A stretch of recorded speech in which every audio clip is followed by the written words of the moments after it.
आप देख रहे हैं टीएनपी न्यूज। मैं हूं आपके साथ दीपिका ओझा। चले शुरुआत करते हैं उत्तर प्रदेश की खबरों की। देश में राष्ट्रपति चुनाव को लेकर सरगर्मियां तेज हैं। खबर है कि एनडीए की ओर से राष्ट्रपति पद की उम्मीदवार द्रौपदी मुर्मू यूपी आएंगी, जहां वो सांसदों और विधायकों से मुलाकात करेंगी। देखिए रिपोर्ट। राष्ट्रपति पद के चुनाव को लेकर सरगर्मियां तेज हैं। दोनों प्रत्याशी अपने अपने लिए समर्थन जुटाने में लगे हुए हैं। एनडीए की ओर से राष्ट्रपति पद की प्रत्याशी द्रौपदी मुर्मू किसी भी तरह का जोखिम लेने के मूड में नहीं है। वैसे एनडीए प्रत्याशी का पलड़ा यूपीए प्रत्याशी के मुकाबले काफी भारी नजर आ रहा है, लेकिन बावजूद इसके द्रौपदी मुर्मू किसी भी तरह की कसर नहीं छोड़ना चाह रही हैं। इसी को देखते हुए राष्ट्रपति पद की प्रत्याशी द्रौपदी मुर्मू जल्द ही लखनऊ आएंगी। द्रौपदी मुर्मू मतदाता, सांसदों और विधायकों का समर्थन पाने के लिए उनके साथ औपचारिक परिचय बैठक करेंगी। ये बैठक सीएम आवास पर हो सकती है। इसके लिए प्रधानमंत्री नरेंद्र मोदी भी साथ आ सकते हैं। सरकार और संगठन की तैयारियों के लिए केंद्रीय शिक्षा मंत्री धर्मेंद्र प्रधान ने मुख्यमंत्री योगी आदित्यनाथ और पार्टी प्रदेश नेतृत्व के साथ बैठक की। सीएम आवास 5 कालिदास मार्ग पर देर शाम केंद्रीय शिक्षा मंत्री धर्मेंद्र प्रधान ने CM Yogi Adityanath, deputy CM Keshav Prasad Maurya, Brijesh पाठक, भाजपा प्रदेश अध्यक्ष स्वतंत्र देव सिंह और प्रदेश महामंत्री संगठन सुनील बंसल के साथ बैठक की। इसमें एनडीए की राष्ट्रपति पद की प्रत्याशी द्रौपदी मुर्मू के आगमन की तैयारियों पर चर्चा की गई। बसपा प्रमुख मायावती ने भी एनडीए के राष्ट्रपति उम्मीदवार द्रौपदी मुर्मू को समर्थन देने की घोषणा की है। संभावना है कि मुर्मू उनसे भी मुलाकात कर सकती है। उधर सपा प्रमुख अखिलेश यादव विपक्ष के उम्मीदवार यशवंत सिन्हा का समर्थन कर रहे हैं। राष्ट्रपति चुनाव के लिए देश के कुल मत मूल्य में सर्वाधिक 14.86% की हिस्सेदारी उत्तर प्रदेश की है, क्योंकि यूपी में सबसे अधिक 80 लोकसभा और 403 विधानसभा सीटें हैं। Bureau report TNP news. तो वहीं आजमगढ़ में चुनाव जीतने के बाद दिनेश लाल यादव निरहुआ सीएम योगी से मिलने उनके सरकारी आवास पहुंचे। मुलाकात के बाद नवनिर्वाचित सांसद निरहुआ ने सीएम को धनुर्धर भगवान राम की प्रतिमा भी भेंट की। निरहुआ के साथ उनके भाई और भोजपुरी कलाकार प्रवेश लाल यादव और अभिनेत्री आम्रपाली दुबे भी मौजूद रही। तो वहीं हरियाणा के पंचकुला में 4 से 13 जून तक आयोजित खेलो इंडिया यूथ गेम में पदक जीतने वाले खिलाड़ियों को उत्तर प्रदेश सरकार की तरफ से प्रोत्साहन राशि दी जाएगी। यह पहला मौका होगा जब इन खेलों में पदक जीतने वाले विजेताओं को नगद राशि देकर पुरस्कृत किया जाएगा। इसके लिए प्रदेश सरकार की तरफ से आदेश जारी कर दिए गए हैं। बता दें कि खेलो इंडिया यूथ गेम की शुरुआत साल 2018 में खेल मंत्री कर्नल राज्यवर्धन सिंह राठौड़ ने की थी। इस योजना का उद्देश्य देश भर में युवाओं के बीच खेलों को बढ़ावा देने का था। योगी सरकार में कैबिनेट मंत्री अनिल राजभर बहराइच दौरे पर पहुंचे, जहां उन्होंने कैसरगंज स्थित एक गौशाला का निरीक्षण किया। इस दौरान राजभर ने अखिलेश यादव पर निशाना साधा। मंत्री ने कहा कि यूपी उपचुनाव में इतनी करारी हार मिलने के बाद भी उनका गुरूर नहीं टूट रहा है। राजभर ने कहा कि विपक्ष को जनाधार का सम्मान करना चाहिए और जमीन की सच्चाई को समझना चाहिए। उपचुनाव में बीजेपी को मिली जीत से पार्टी काफी उत्साहित है। ये जीत इसलिए भी अहम हो जाती है क्योंकि 2024 में आम चुनाव होने हैं और अक्सर कहा जाता है कि केंद्र की सत्ता का रास्ता यूपी से ही होकर गुजरता है। टूट रहा है न घमंड टूट रहा है। जमीनी हकीकत से कोसों दूर हैं वो।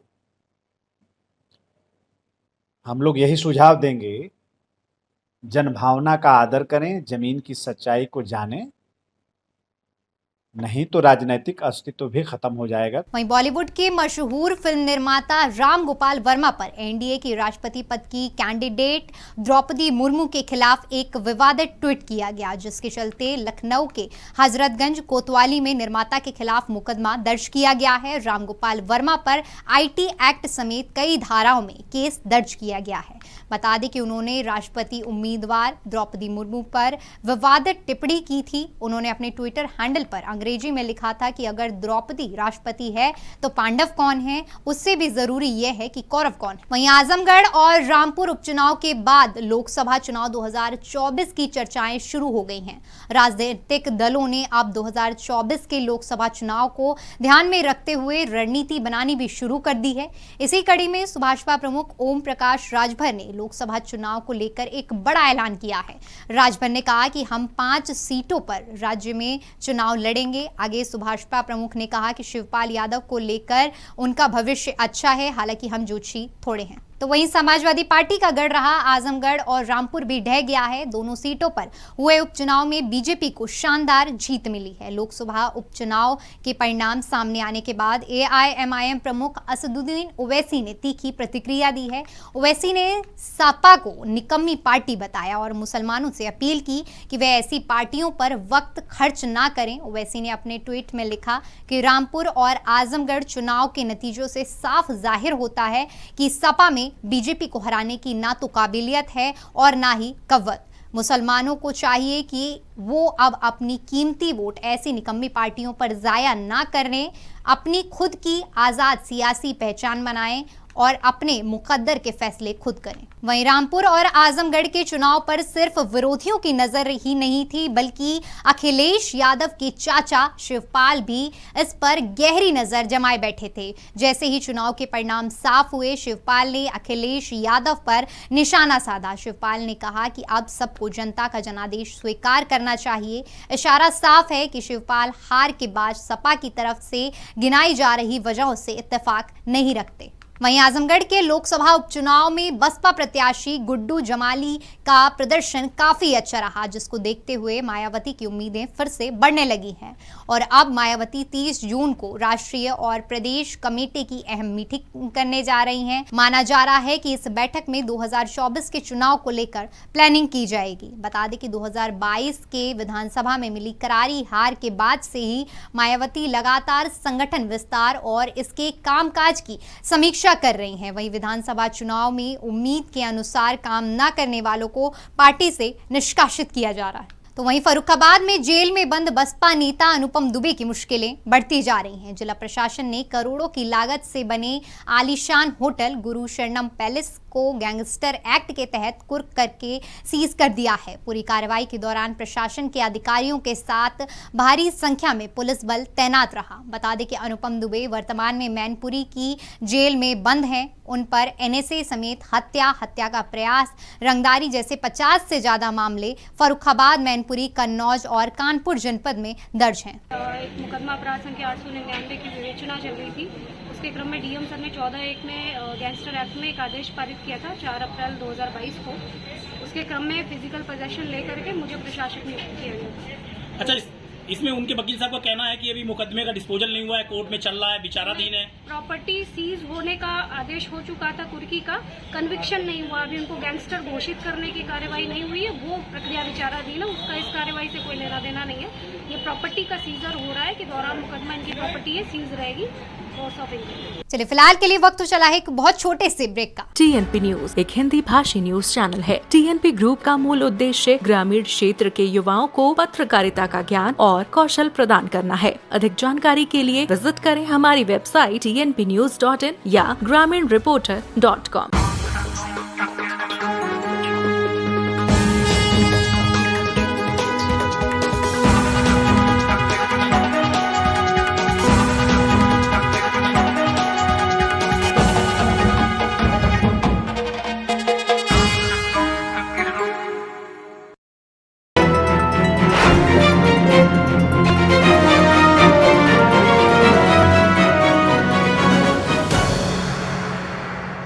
ब्रेक के बाद एक बार फिर से आपका स्वागत है। रुक करते हैं अगली खबर का। प्रदेश में लगातार भू माफियाओं और अवैध तरीके से अर्जित की गई संपत्ति पर योगी सरकार का बुलडोजर चल रहा है। इसी कड़ी में सहारनपुर में खनन माफिया हाजी इकबाल के बाद उनके करीबी रहे सनी नागपाल की संपत्ति पर जिला प्रशासन ने बड़ी कार्रवाई की है। प्रशासन ने सनी की 2 संपत्तियों पर बुलडोजर चला दिया है। बता दें कि सनी नागपाल का नाम हाल ही में खनन माफिया हाजी इकबाल के साथ जुड़ा था। मामले की जानकारी देते हुए एसडीएम ने बताया कि जमींदोज की गई इन संपत्तियों का प्राधिकरण से नक्शा स्वीकृत नहीं किया गया था और इनको पर्याप्त अवसर देने के बाद ध्वस्तीकरण की कार्रवाई की गई है। आगे अधिकारी ने बताया कि ऐसी कई कॉलोनियां हैं जिन पर कार्रवाई की जा चुकी है और अन्य भी अगर कोई संज्ञान में आती है जिनका नक्शा स्वीकृत नहीं है उन पर कार्रवाई की जाएगी। ये सहारनपुर विकास प्राधिकरण के माध्यम से आज की कार्रवाई कराई जा रही है।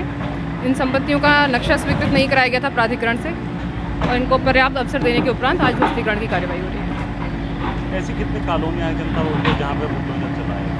ऐसी बहुत सी कॉलोनियाँ हैं और सभी पर ये कार्यवाही या तो की जा चुकी है या प्रचलित है वर्तमान में, और अगर अन्य कोई भी संज्ञान में आती है कि इसका नक्शा स्वीकृत नहीं है तो उस पर भी कार्रवाई की जाएगी। तो वहीं फर्रुखाबाद के लोहिया जिले में डॉक्टर राम मनोहर लोहिया अस्पताल में हुई 2 घटनाओं के बाद जिलाधिकारी जांच के लिए पहुंचे और मामले पर संज्ञान लिया। इस दौरान मौके पर कई पुलिस अधिकारी और भारी पुलिस बल तैनात रहा। मामले पर जानकारी देते हुए पुलिस अधिकारी ने बताया कि दोनों घटनाओं में मुकदमा दर्ज कर लिया गया है और आगे की कार्रवाई की जा रही है। उनके संबंध में मुकदमे दर्ज किए गए हैं और उसमें जो अभियुक्त है एक घटना में उसमें उनको अरेस्ट भी किया गया है और अन्य के विरुद्ध जो कार्रवाई है वो प्रचलित है, जल्दी उसकी वेस्टिंग की जाएगी।